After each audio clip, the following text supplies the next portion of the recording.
started. So yeah, as you know, this webinar is going to be about how to, well, what the best diet is for taking the Qenda, and how to make sure that you're not upsetting yourself or tripping yourself up from eating the wrong stuff.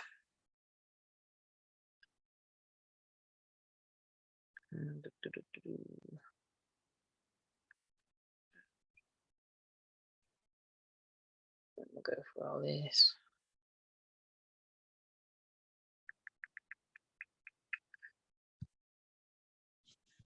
All right, yeah. And yeah, at the end, obviously, we'll do Q&A relevant to the subjects. So yeah, we'll probably be on for about 20 minutes or 30 minutes just talking about this diet, and then we'll do questions, and that'll be our weekly masterclass. What we got in the chat?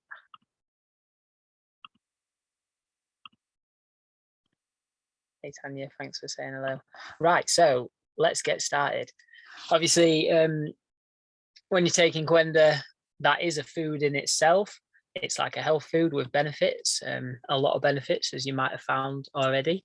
But when you're doing it, obviously you're cleansing out the parasites, the bacterial overgrowths, fungal overgrowths, all that stuff.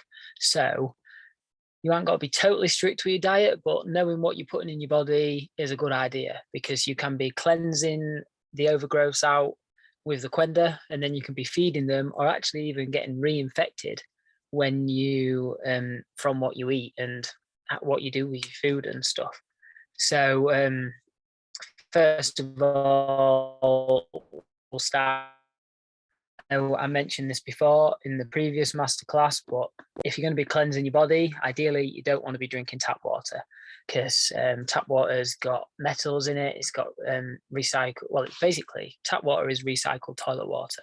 So it has medications, it has chlorine in it to kill off the bad stuff, which is pretty crazy, because then you've got to drink the chlorine.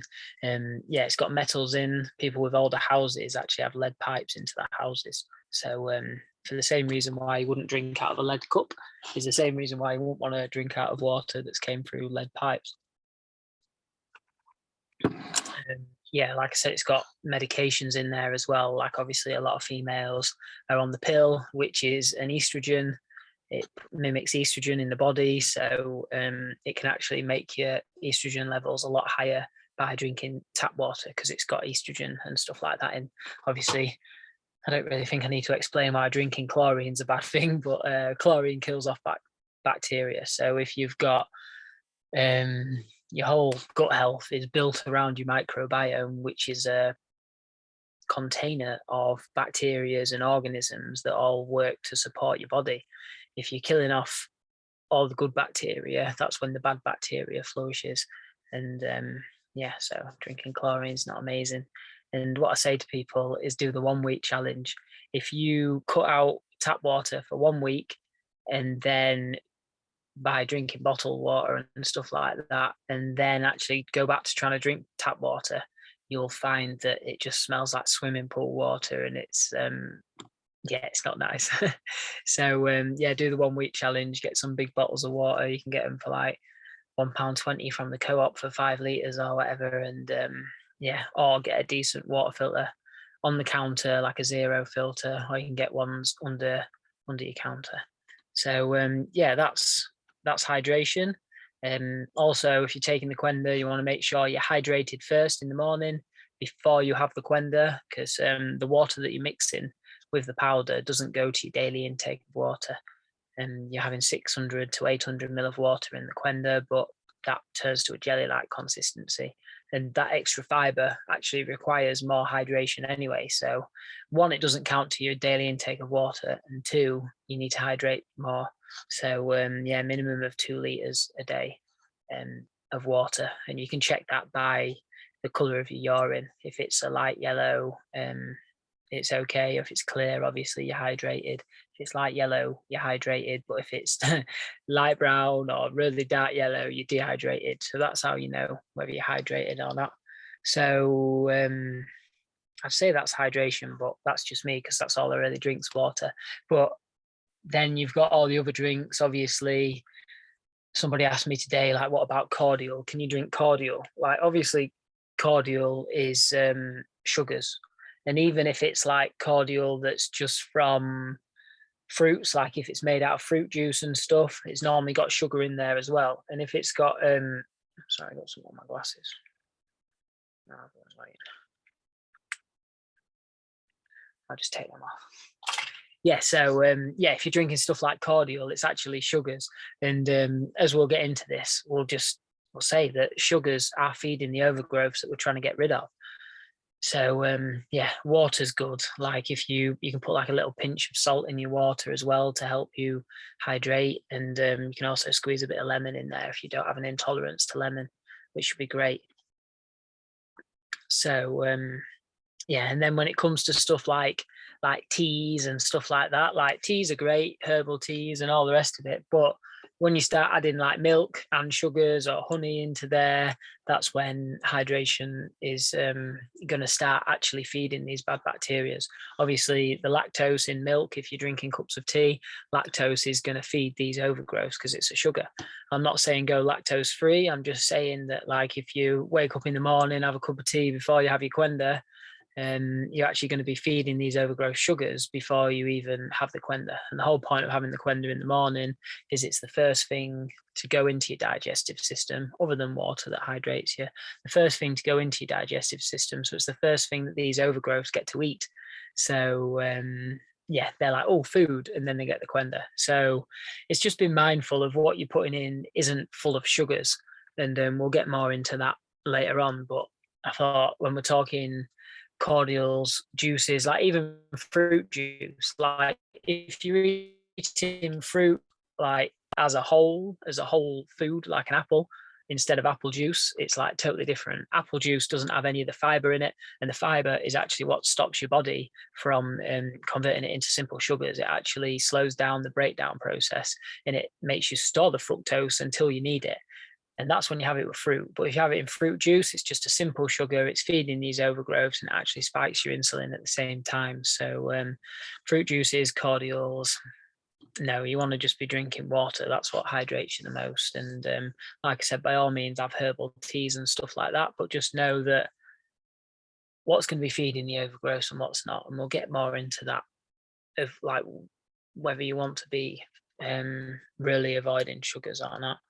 So I'll just go down the list here. So avoiding pig. We'll get onto the diet now. Like, I know a lot of people that come to me, they've gone plant-based, and they've gone plant-based because they thought that's what's going to fix the health. And a lot of people that I do help, I actually get them off plant-based and get them on a decent diet that's got good amino acids in, because you do need protein to heal. So you might not be eating meat, but I think meat's good as long as it's grass-reared and stuff like that. But that's personal choice, of course. But if you are eating meat, don't eat pig. Pig is a dirty animal. Lovely animal. They look funny when they eat, but they're known to have parasites and stuff. And everybody that I've helped have had who have had digestive issues, autoimmune conditions, have had parasites come out of them. So the less we're introducing the parasites, the better. So that's not eating pig, not eating bacon, not eating pork, yeah, not eating ribs and stuff, because yeah, it's got the parasites and the toxins in it. So other meats are good, but I think grass-reared is best. It's preferred. If you're not eating grass-reared meats, I'd avoid the fats, because that's where the toxins store in these animals, in the fats. So yeah, if it's not grass-reared, don't eat the fats, but you can eat the meats. But yeah, if it is grass-reared, enjoy the fats as well, because there's a lot of goodness in there. So limiting toxin and chemical exposure in your diet's important. Obviously, with the Qenda, we're trying to cleanse out the toxicities and get the body back into balance. So the way we'll do that is sticking to foods, the non-organic versions of foods that are on the Clean 15, and only eating the foods that are on the Dirty Dozen, like organic versions of those. So to explain that a little bit more, like, not all foods are equal. Not all apples are good for you. Like, I'll say it this way: not all strawberries are good for you, because strawberries are in the Dirty Dozen. And what the Dirty Dozen is the environmental working group actually they test all the whole foods like fruits and vegetables, and they test them for pesticide residues, and which is just chemicals that negatively affect the body. And all the foods in the dirty dozen, they are the foods that have really high pesticide residues. So I'm just mindful it's a bit dark here, but we'll carry on. Yeah, so they've got the pesticide residues in there, so you don't really want to be eating them. Like, you want to be limiting them as much as possible. So foods in the dirty dozen are like strawberries, kale, blueberries, and stuff like that, potatoes. Like, they're all foods that have really high pesticide residues if they're not organic. So we want to be having organic versions of those where possible. And yeah, and then stuff that non-organic is fine, like sweet potatoes, bananas, onions, broccoli, squash, stuff like that's fine. But you can search the environmental working group, and I've also got that on my website as well, on the Gut Health Hub. You can see there the environmental working group and the Clean 15 and the Dirty Dozen. But a quick Google search will tell you that. So that'd be a good way of limiting chemical exposure in the foods that you're eating, and that's whole foods. But also, obviously, if you start having processed foods or anything that comes in a packet, they've normally got like 20 to 50 ingredients in, and most of the ingredients you can't even read and you don't know what they are. So yeah, avoiding processed foods is ideal. Anything in a packet, especially if you can't read the ingredients, anything that's got more than 5 ingredients, it's most likely not very good for you, especially when they start saying natural flavors and stuff like that, because that's quite a broad term for some quite disgusting things that they put in natural flavors. We won't really go down that route because it's pretty scary what they put in foods and stuff. But yeah, so limiting your chemical exposure on food. So sticking to the foods organic in the Dirty Dozen, and you find to have non-organic in the Clean 15. Obviously, this is all dietary advice. The Qenda will work whether you do this or not. It's going to be removing these overgrowths to a certain degree, but we just want to make sure that we're not overburdening the digestive system. So that's where we come to, like, not having grain every single meal, because grain's hard to digest. It's hard on the digestive system. All nuts, seeds, and grains have plant defense mechanisms in there, which are digestive enzyme inhibitors. These inhibitors stop your digestive enzymes working. So the plant or so the seed or the nut or the grain actually passes through your digestive system undigested. So it's actually nature's designed grains and seeds to go straight through your digestive system and cause upset on your digestive system, so they can come out covered in fertilizer, which is your stool, and go on the ground and fertilizer, and then they can do their job to be a plant or a tree. That's how nature works. That's the cycle of life. It's quite good. So that's why having grain every meal is going to be hard on your digestive system. For the same reason, well, actually, we'll go a bit more into that. Nuts, seeds, and grains, you can help remove the digestive inhibitors off there. So the stuff that stops you digesting it, you can soak, say, nuts in salt water for 24 hours, and that can help get rid of the enzyme inhibitors out of there. So that can really help. But yeah, when it comes to grain, when I say don't have grain every meal, that's people say, what's grain? Like rice, obviously breads, oats, like barley or anything like that. All the stuff that contains, like, anything that would be a grain growing in a field is a grain. So if you don't have that every single meal, that would be great. Like, you can replace them with like sweet potatoes, squash, or even fruits. If you like to have carbs every single meal, that's fine. Oh, excuse me. I'm a little bit run down today, so muscling it out. So another bit of advice that I say to people is to avoid gluten. Like, even if you're not gluten intolerant, gluten actually negatively affects your body. Like, gluten, when you consume it, once it goes into the small intestine, it's actually known to release zonulin in your small intestine. And instead of you having tight junctions like that in your small intestine, you release the zonulin, and then you get gaps, once you've got them gaps in your intestinal lining, undigested food particles can pass through, and what's on the other side of your digestive lining is your blood and your immune system. So by having gluten, you'll might not even realize it, but if you cut out gluten for a week, I'm pretty sure you'll find that your energy levels go up and you won't feel so groggy and less brain fog and all the rest of it. It doesn't mean you have to replace gluten with packaged gluten-free foods, because obviously they've got their own problems. They've got loads of random ingredients in there, but like just normal gluten-free stuff, like I said, like sweet potato, rice, even like corn and stuff like that. Like you can go gluten-free with whole foods like potatoes, sweet potatoes, squash and pumpkin and stuff like that, and fruits. So it doesn't have to be. You can even get gluten-free oats as well. So yeah, cutting out gluten, it's not a must, but I would advise it because it'll make you feel better. I'm not gluten intolerant, but I don't have gluten for that reason.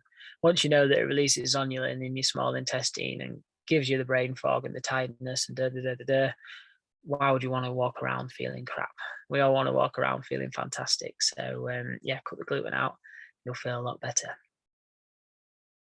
So before we go on to the SCD diet, I'll go through some more points of food, and then, oh no, let's do it now. Let's go in order. Right, so I've got the SCD diet here. You see that? That's called specific carbohydrate diet. And what that is, it's specifically for people that are getting bloating.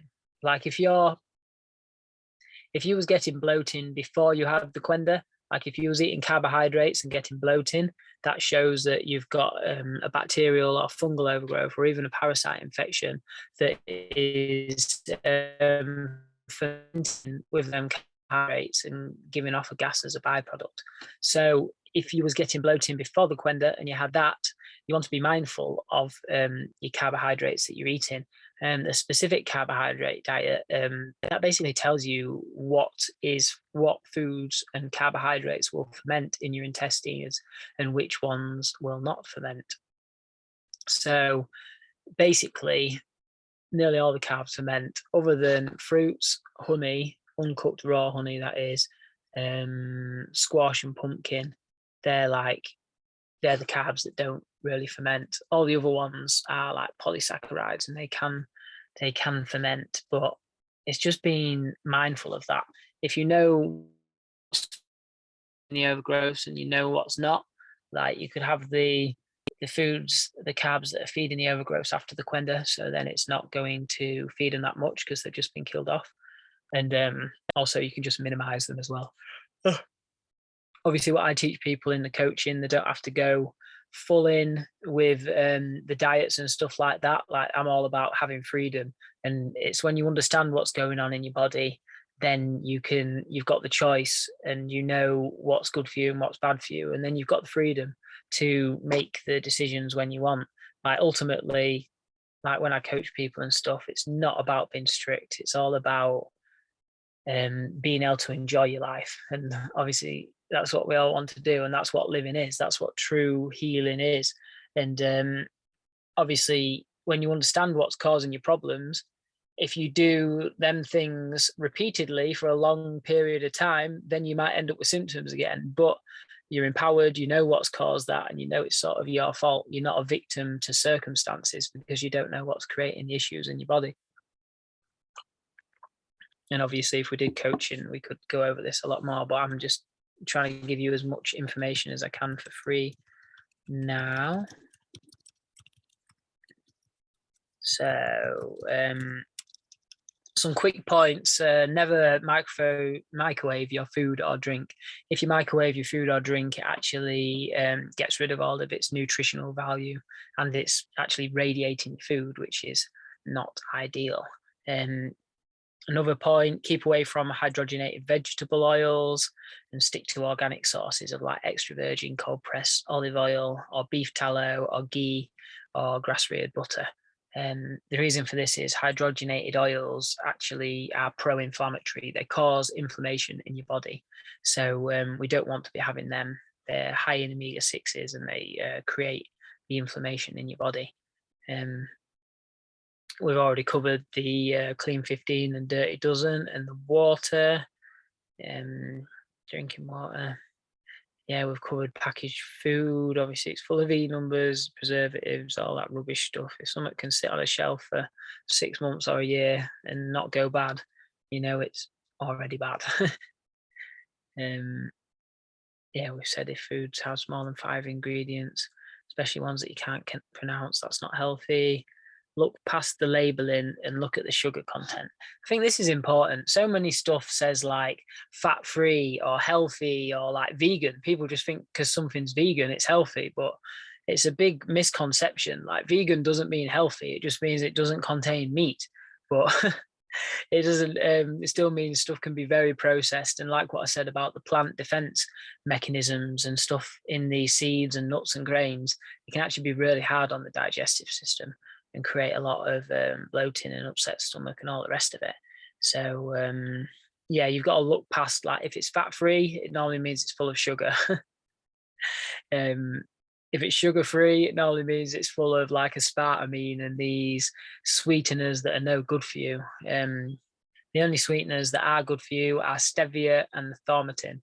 Thaumatin is actually in the flavored versions of the Qenda, and it wouldn't be in the Qenda if it wasn't good for you. And stevia, that's known to be okay. Like, there is a few negative studies, but generally a lot of the health practitioners and people say that's fine, especially compared to aspartame and what sugar does to your body. So yeah, always look past the labels and yeah, look at the actual sugar content, and just know that in labels it normally says it per serving. Say it's a 100-gram pack, it'll say like a 15-gram serving. So you think, oh yeah, only got 5 grams of sugar in it in 15 grams, and it's a 100-gram bar. Actually, when you actually think of like a whole bar, it's got 5 times that amount in. So yeah, you need to know that. And anything that ends in ose, like fructose, glucose, sucrose, they're all sugars, and they'll be feeding the bad bacteria and stuff. So the reason why we want to be eating whole foods and stuff is like, it's information. What you eat is what tells you genes what to do. Basically, it instructs your genes on what to do. So yeah, literally turns your genes of your DNA on and off.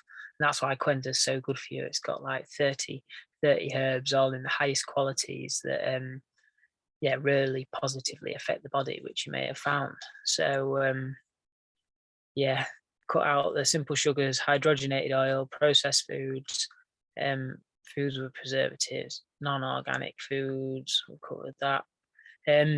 When we're talking about dairy, like if you're not lactose intolerant, I think dairy is absolutely fantastic. Like, as long as it's raw and grass reared and organic, and you know where it's came from, like, I think dairy is great.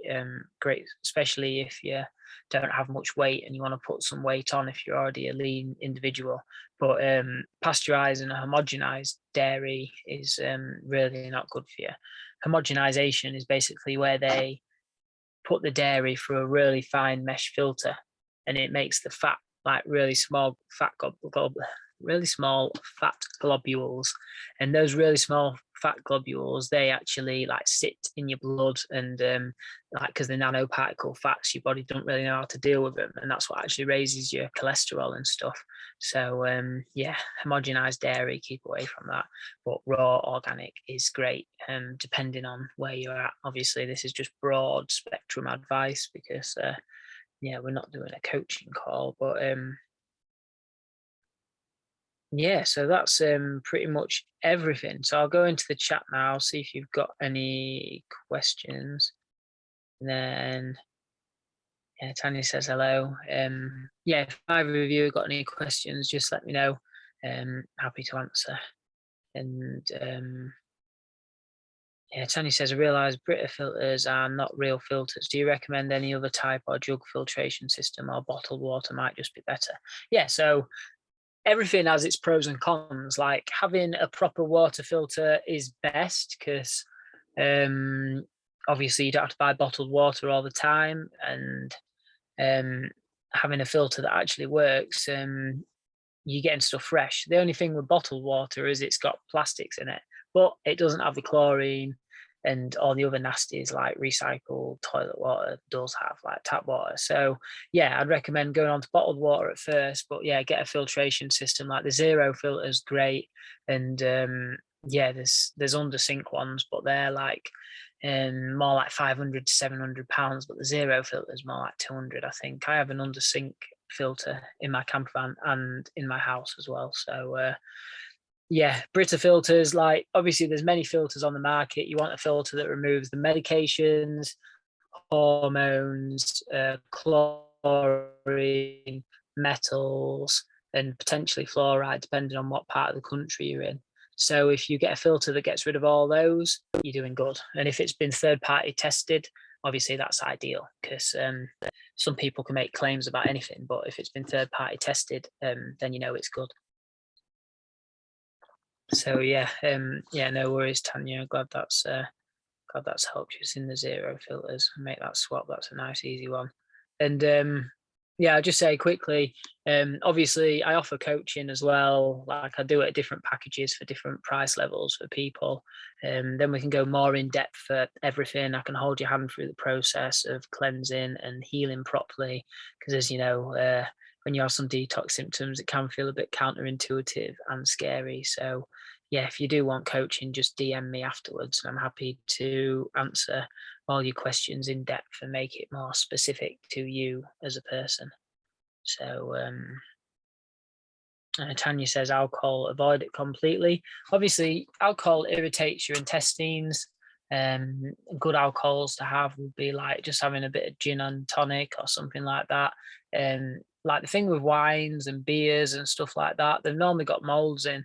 And if you're trying to reduce mold, it's not a good idea to be drinking them. But if you're doing the cleanse, just don't go out and get rat-assed. And if you're just drinking socially and having a good night's sleep and you're not drinking every single night, your cleanse is going to be fine. You're going to finish your job off and be fine. But yeah, if you're drinking every night, obviously, then you're not giving your body a chance to heal.